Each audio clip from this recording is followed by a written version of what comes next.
আমার একটি কুকুর ছিল। avevo una macchina, আমার একটি গাড়ি ছিল।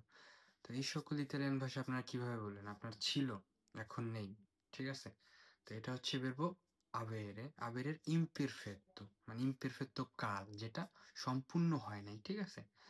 তো আসুন আজকে আমরা এই verbo avere শিখব imperfetto কাল। ঠিক আছে?